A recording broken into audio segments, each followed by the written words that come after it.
വെറുതെ ഒന്ന് ഹോസ്റ്റലിൽ കയറി. അപ്പൊ കൂട്ടുകാരികൾ പറഞ്ഞു ഇപ്പൊ കമ്പനിയൊന്നുമില്ല, ഒറ്റയ്ക്കാണെന്ന്. എന്തു പറ്റി? ഡോക്ടർക്ക് എന്ത് പറ്റി? എന്നെ പെട്ടെന്നൊന്ന് കാണണമെന്ന് തോന്നാൻ? 2-3 ദിവസമായി മനസ്സിനാകെ ഒരു വിഷമം. ഒന്ന് കാണണമെന്ന് തോന്നി. എന്തിന്? അന്ന് ഞാൻ മായയെ വല്ലാതെ നോവിച്ചു അല്ലേ? എങ്ങനെ? അച്ഛനും അമ്മയും ആരെന്നറിയാത്തോളം എന്നൊക്കെ പറഞ്ഞ്. ഓ, അതിലെന്താ? കുഞ്ഞുനാൾ മുതൽ അതെനിക്ക് അറിയാവുന്ന കാര്യമല്ലേ. മുതിർന്നപ്പോ അതൊക്കെ മറക്കാൻ വേണ്ടിയല്ലേ ഞാനൊരു ബഹളക്കാരിയായത്. ഡോക്ടറുടെ ഭാഷയിൽ പറഞ്ഞ ഗാങ് ലീഡർ, നൊട്ടോറിയസ്.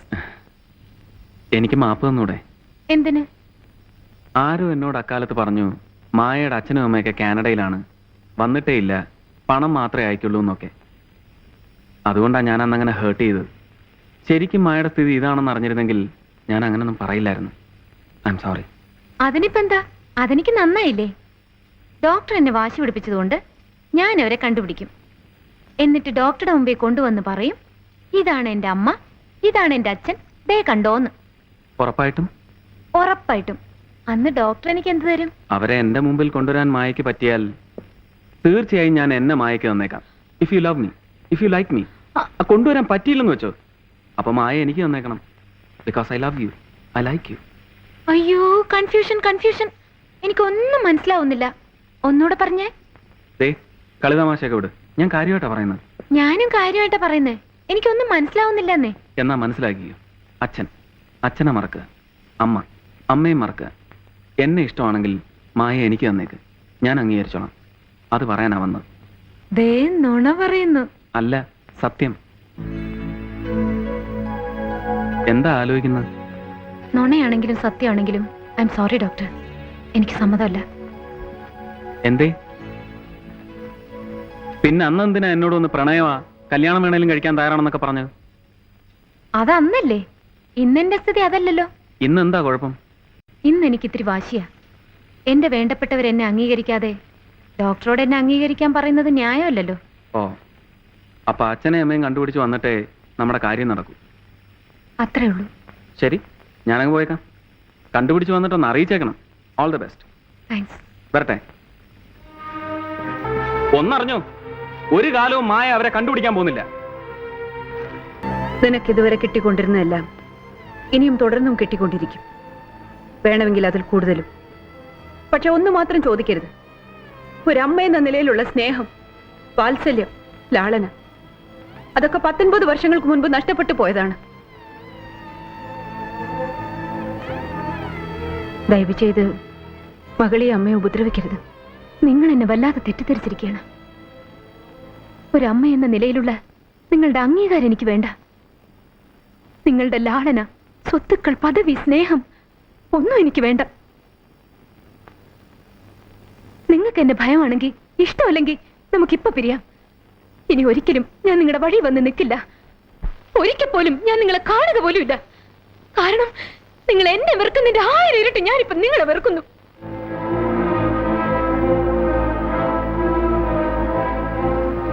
ഇവിടെ വെച്ച് നമുക്ക് പിരിയാം.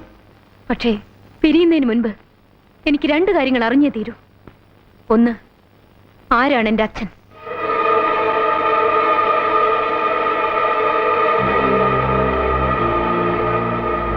2, 19 വർഷങ്ങൾക്ക് മുൻപ് ഏതെങ്കിലും കുപ്പത്തൊട്ടിയിൽ എറിയേണ്ടിയിരുന്ന എന്നെ എന്തിനാ ഇത്രയും വളർത്തിയത്? എന്തിനാ ഈ പണക്കാരുടെ കോളേജിൽ വലിയൊരു പണക്കാരിയായി എന്നെ വാഴിച്ചത്? എന്തായിരുന്നു നിങ്ങൾ ഇത്രയും കാലം എനിക്ക് തന്നുകൊണ്ടിരുന്നത്? സ്നേഹമോ പരിഹാസമോ? പറ. ഈ 2 ചോദ്യങ്ങൾക്ക് ഉത്തരം തരാതെ എനിക്ക് നിങ്ങളെ വെറുതെ വിടാൻ പറ്റില്ലല്ലോ. മായി, നിന്റെ അച്ഛൻ ആരാണെന്ന് അറിയാവുന്ന ഒരേ ഒരാളെ ഉള്ളൂ ഈ ലോകത്തിൽ. ഞാൻ മാത്രം. ഞാൻ മരിക്കുന്നവരെ അത് മറ്റൊരാൾ അറിയില്ല. അറിയാൻ ഞാൻ സമ്മതിക്കില്ല. നീ എത്ര ചോദിച്ചാലും ഞാനത് പറയില്ല മായി. പിന്നെ ഞാൻ എന്തിനാ ഇത്രയും കാലം നിന്നെ വളർത്തിയത്? ഞാൻ എന്തിനാ നിന്നെ ഇഷ്ടം പോലെ ജീവിക്കാൻ അനുവദിച്ചത്? ഞാൻ എന്തിനാ ഒരിക്കലും പോലും നിന്നെ കാണാൻ വരാതിരുന്നത്? ഞാൻ എന്താ നിനക്ക് തന്നോണ്ടിരുന്നത്? സ്നേഹമോ പരിഹാസമോ? അതൊന്നും എനിക്കറിയില്ല കുട്ടി. ഈ കണ്ണീര് കൊണ്ട് എന്നോട് ഇത്രയും കാലം ചെയ്ത കളങ്കം നിങ്ങൾക്ക് കഴുകിക്കളയാനാവില്ല. ഇനിയും വരും ഞാൻ. എന്റെ അച്ഛൻ ആരെന്ന ചോദ്യത്തിന് ഉത്തരം കിട്ടാതെ നിങ്ങളെ സ്വൈരമായി ജീവിക്കാൻ ഞാൻ അനുവദിക്കില്ല.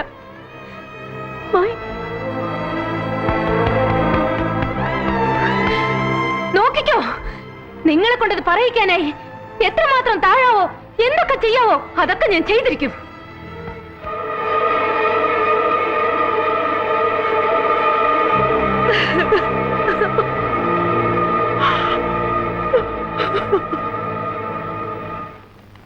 ഇന്ന് നീ സ്വയം നശിക്കാൻ തീരുമാനിച്ചിരിക്കുകയാണെന്ന് എനിക്കറിയാം. എന്തൊക്കെ സംഭവിച്ചാലും അത് നിന്റെ വിധിയെന്ന് കരുതാനേ എനിക്ക് പറ്റൂ.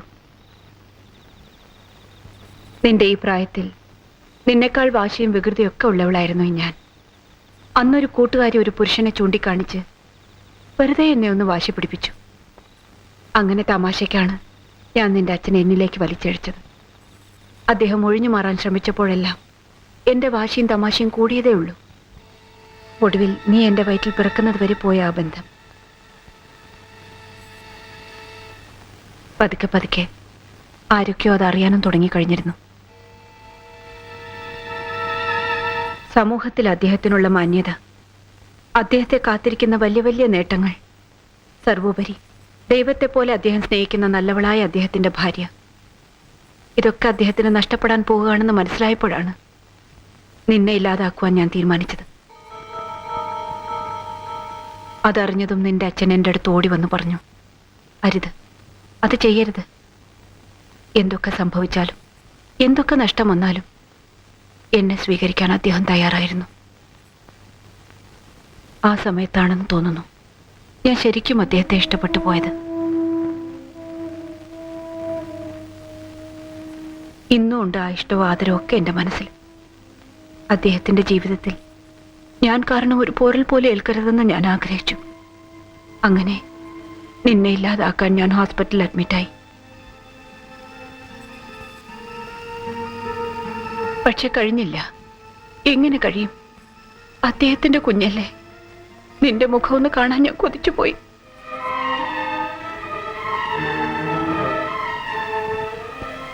ഹോസ്പിറ്റലിൽ നിന്ന് ഇറങ്ങിയതിന് ശേഷം നിന്നെ നശിപ്പിച്ചു എന്നൊരു കളവ് നിന്റെ അച്ഛനോട് ഞാൻ പറഞ്ഞു. അന്നും അദ്ദേഹം വല്ലാതെ വേദനിച്ചു, കരഞ്ഞു.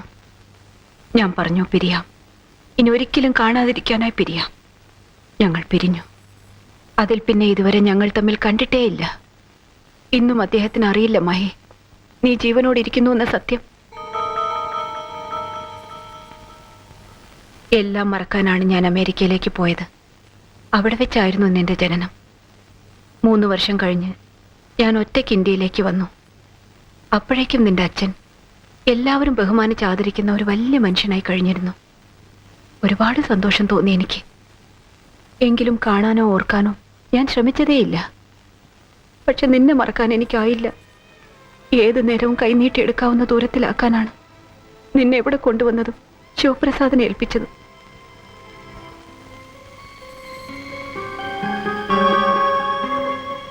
പലപ്പോഴും നിന്റെ മുമ്പിൽ വന്ന് ഇതാമായി ഈ ഞാനാണ് നിന്റെ അമ്മയെന്ന് പറയണമെന്ന് ആഗ്രഹിച്ചിട്ടുണ്ട്.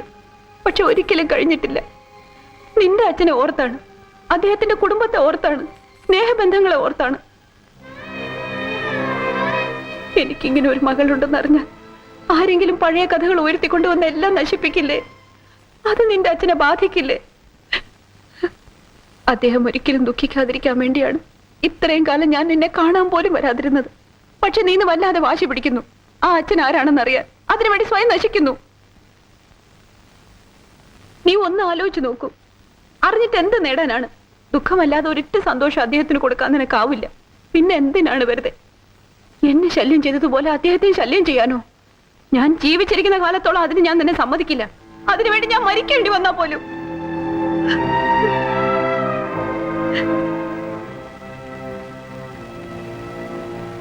എനിക്കറിയാം, ജീവിതത്തിൽ ഒരു തെറ്റും ചെയ്തിട്ടില്ലാത്തവളാണ് നീ.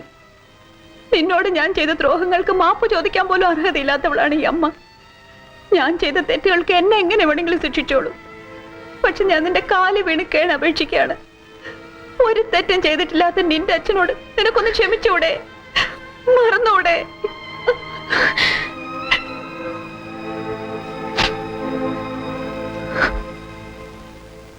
നീ എന്താ ആലോചിക്കുന്നേ?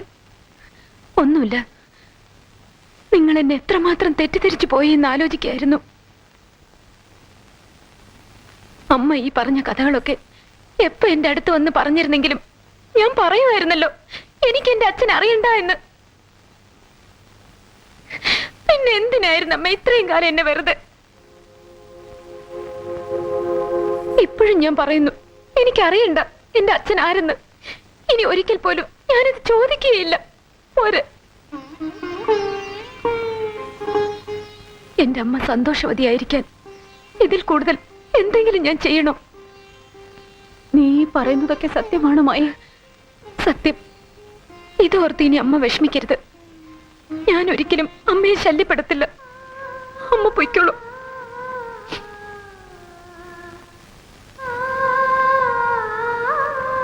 മായ, ഞാൻ എന്റെ അമ്മയെ കണ്ടുപോയില്ലേ, സംസാരിച്ചു പോയില്ലേ? ഇനി മറക്കാൻ എനിക്കാവില്ല. ആരും കാണാതെ വല്ലപ്പോഴൊക്കെ ഒരിത്തിരി സ്നേഹം എനിക്ക് തന്നൂടെ? ഒരമ്മയുടെ സ്നേഹം. കുഞ്ഞുനാൾ മുതൽ ഞാൻ ആഗ്രഹിച്ചു പോയതാണ്.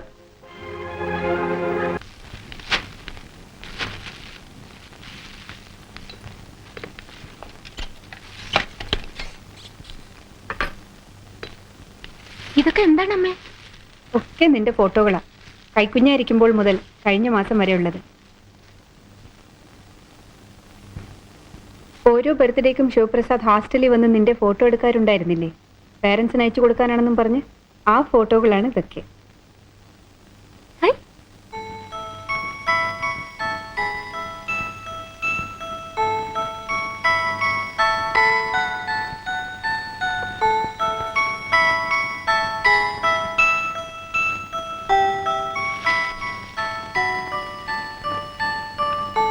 ഇനി ഇതുകൂടി ഇവിടെ ഇരിക്കട്ടെ. ഇതൊക്കെ നിനക്ക് വേണ്ടി വാങ്ങി വെച്ചിട്ട് അയക്കാതിരുന്ന ബർത്ത്ഡേ കാർഡുകളും ന്യൂ ഇയർ കാർഡുകളുമാ.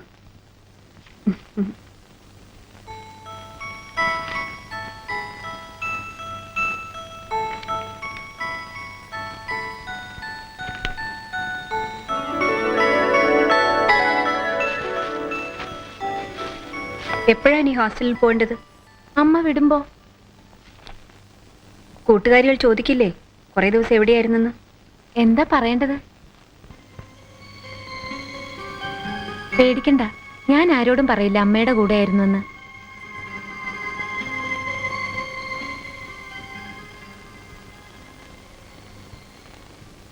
അയ്യോ, ഇതെന്തിനാ അമ്മേ? ഓ അതോ, വെറുതെ സുരക്ഷയ്ക്ക് വേണ്ടി. നിന്നെ പോലെ ഞാനും ഒറ്റയ്ക്കായിരുന്നില്ലേ? ചുറ്റും ശത്രുക്കളാ, ആരെയും വിശ്വസിക്കാനാവില്ല.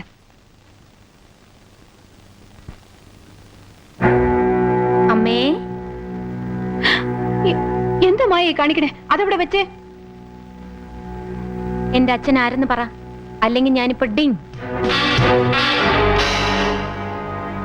വേഗം പറ, അല്ലെങ്കിൽ ഞാനിപ്പോ ഡിങ്.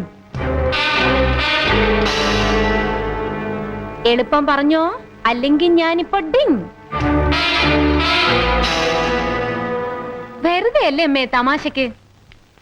അമ്മ വിഷമിച്ചു പോയല്ലേ? എന്നെ ഇപ്പോഴും അങ്ങനെയാണോ കരുതിയത്? അതാദ്യം ഇങ്ങനെ കൊണ്ടുവാ. ഓ, അല്ലെങ്കിൽ ഞാനിപ്പോ ഡിങ്. ഞാൻ ശിവപ്രസാദിനോട് പറയാൻ പോവാ. എന്ത്? നിനക്ക് കോളേജിൽ നിന്ന് 2 ദിവസം കൂടി ലീവ് എടുക്കാൻ. അത്രയും നേരമെങ്കിലും ഒരുമിച്ചിരിക്കാമല്ലോ. താങ്ക്സ്. നാളെ നമുക്ക് വെക്കേഷൻ ബംഗ്ലാവിലേക്ക് പോവാം.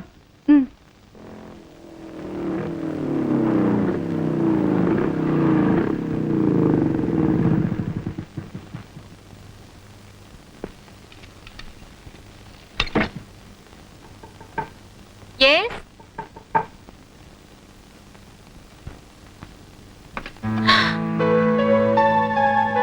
Hello Maya, Maya my sweet heart.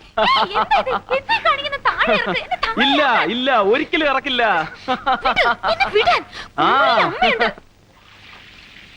അറിഞ്ഞു, അമ്മയുമായിട്ട് ഒറ്റയ്ക്ക് വന്ന് ഒളിച്ചു താമസിക്കുന്നവരൊക്കെ ഞാൻ അറിഞ്ഞു.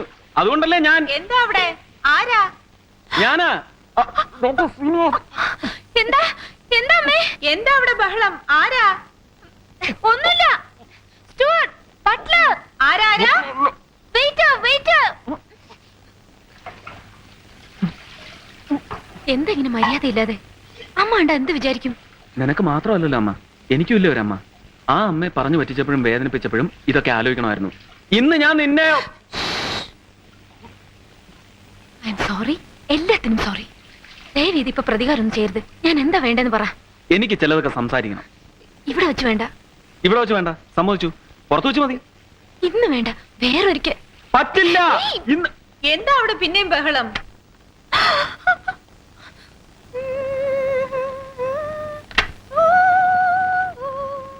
എന്തായിരുന്നു മായ അവിടെ?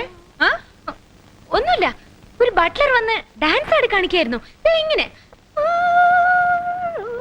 എന്നിട്ട് പോയി, ബട്ട്ലർ പോയി. അമ്മ കുളിച്ച. നിനക്ക് ആ വാതിലൊന്നും അടച്ചിട്ടിരിക്കാമായിരുന്നില്ലേ? അതെന്തൊരു ചാട്ടം അത്? ഒന്നുമില്ല, ഡാൻസ് ഡാൻസ് അമ്മേ, ഡാൻസ്.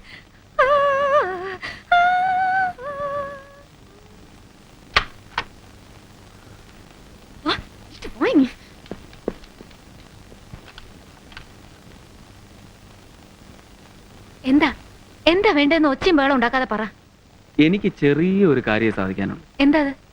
അച്ഛനും അമ്മയും ആരെന്നറിയാത്തോളെന്ന് ഞാനല്ലേ മായ പരിഹസിച്ചത്. അതുകൊണ്ട് വാശി പിടിച്ച് മായ അച്ഛനെ അമ്മയൊക്കെ കണ്ടുപിടിച്ചു. അതിന് ഞാൻ ഒരു സമ്മാനം തരണ്ടേ? എന്ത് സമ്മാനം? അമ്മയുടെ മുമ്പിൽ വെച്ച് എനിക്ക് മായയ്ക്കൊരു ഉമ്മ തരണം. എന്ത് വിവരക്കടയി പറയുന്നത്? ആഹാ, മായയ്ക്ക് എപ്പോഴാണ് ഈ വിവരം വെച്ചത്? എന്റെ ഹോസ്പിറ്റലിൽ വന്ന് എന്നെ ശല്യം ചെയ്തു.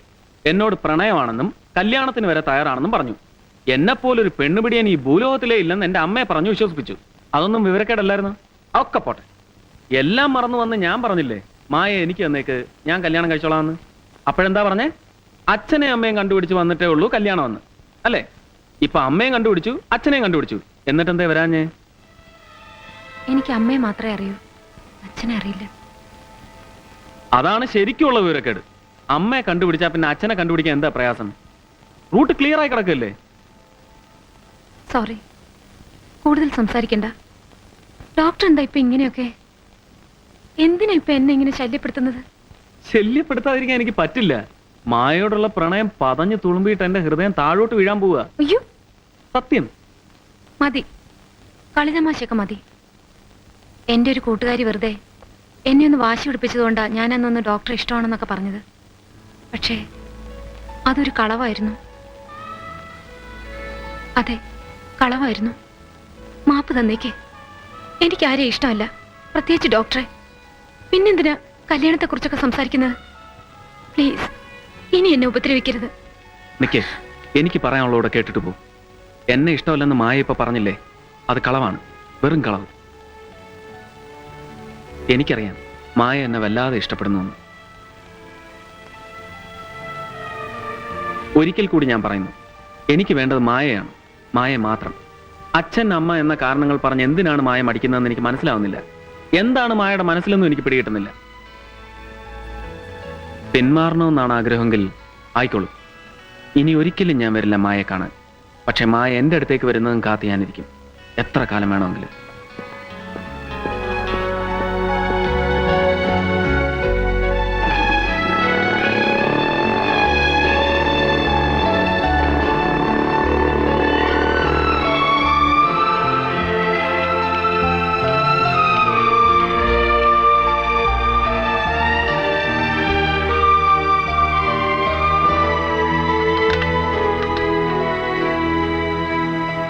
അമ്മ എന്താ തപ്പുന്നത്?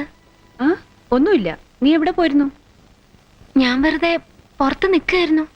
ആരായിരുന്നു ഇവിടെ നിന്ന് ബഹളമൊക്കെ വെച്ചത്? എപ്പോ? ഞാൻ കുളിച്ചോണ്ടിരുന്നപ്പോ. അത് ഞാൻ പറഞ്ഞില്ല അമ്മേ. Wait wait.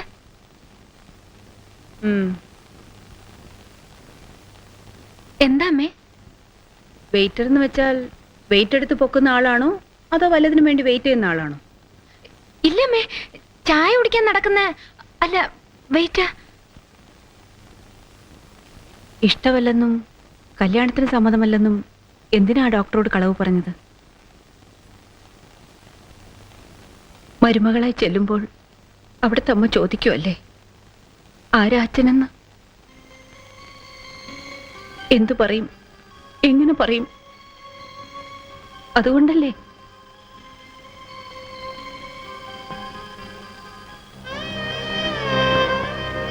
ഞാൻ ചെയ്ത തെറ്റിന് നിന്റേതായ എല്ലാ സന്തോഷങ്ങളും വേണ്ടാന്ന് വെക്കുകയാണല്ലേ? അങ്ങനെയൊന്നുമില്ലമ്മേ, ഞാൻ അങ്ങനെയൊന്നും ചിന്തിച്ചേ ഇല്ല, സത്യമായിട്ടും ചിന്തിച്ചില്ല. നോക്കട്ടെ, എനിക്കെന്ത് ചെയ്യാൻ പറ്റുമെന്ന് ഞാനൊന്ന് നോക്കട്ടെ.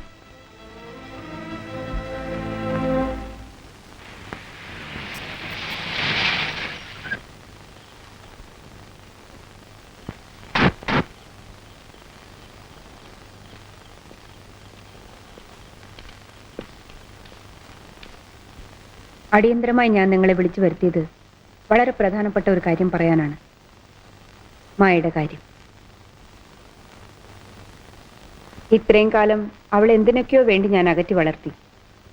ഇനി എനിക്കത് പറ്റുമെന്ന് തോന്നുന്നില്ല. ജന്മനാട്ടിൽ എനിക്കൊരു സ്വീകരണം ഉണ്ടല്ലോ. അത് എത്രാം തീയതിയാണ്? അത് 16-ാം തീയതി.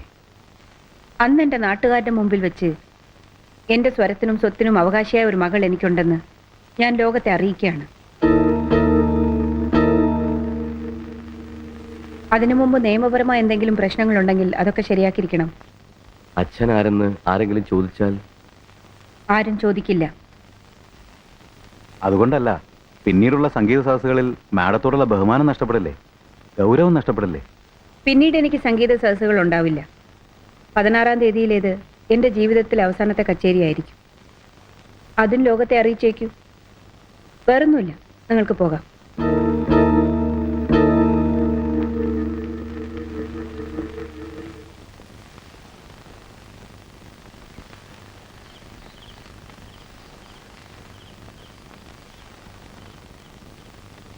പതിനാറാം തീയതി എൻ്റെ ജീവിതത്തിലെ ഏറ്റവും സന്തോഷമുള്ള ദിവസമായിരിക്കും. അന്ന് എന്നെ അറിയുന്നവർ എൻ്റെ മകളെയും അറിയും. അത് കഴിഞ്ഞാൽ ഉടനെ ഒരുങ്ങിക്കൊള്ളു കല്യാണത്തിന് വേണ്ടി. നിന്റെ ഡോക്ടറെ കൊണ്ട് തന്നെ ഞാൻ നിന്നെ കല്യാണം കഴിപ്പിക്കും. നോക്കി നിൽക്കുന്ന കണ്ടില്ലേ? വേണ്ടമ്മേ, അത് വേണ്ട. അത് തന്നെ വേണം. എൻ്റെ മകളല്ലേ നീ. നിന്റെ വാശി എനിക്കറിയില്ലേ. ഇതാണ് അച്ഛൻ, ഇതാണ് അമ്മ എന്നും പറഞ്ഞ് നിന്റെ ഡോക്ടർ തോൽപ്പിക്കണമെന്നല്ലേ ഉള്ളൂ നിനക്ക്. എല്ലാ വിശുദ്ധിയോടും കൂടി നിന്നെ കല്യാണ പന്തലിലേക്ക് അയക്കാൻ ഞാൻ ശ്രമിക്കും. ആരെയും വിഷമിപ്പിക്കാതെ, ആരെയും നോവിപ്പിക്കാതെ. നിന്റെ അച്ഛനെ നീ ശല്യപ്പെടുത്തരുതെന്നുള്ള ഒറ്റ ആഗ്രഹമേ ഉള്ളൂ എനിക്ക്. എത്രയും പെട്ടെന്ന് നിന്റെ ഡോക്ടറെ കൂട്ടിക്കൊണ്ടു വാ, ഞാൻ പറഞ്ഞോളാം എല്ലാം. അമ്മ ഇത് എന്തുദ്ദേശിച്ച? ദേ, 16-ാം തീയതി നീ ഈ സാരിയാണ് ഉടുക്കേണ്ടത്. അന്ന് മായാവിനോദിന് വെട്ടിത്തിളങ്ങണം, എല്ലാവരും കണ്ണുവെക്കുമാർ. ഈ സാരി നിനക്ക് കല്യാണത്തിന് അണിയാനുള്ളതാണ്. നിന്റെ കല്യാണമൊക്കെ നടക്കട്ടെ. അത് കഴിഞ്ഞ് നിന്നെ താലോലിക്കാൻ പറ്റാത്ത ഈ കൈകൾ കൊണ്ട് നിന്റെ കുഞ്ഞുങ്ങളെങ്കിലും താലോലിച്ച് ഇവിടെ എവിടെയെങ്കിലും കഴിഞ്ഞോളാം.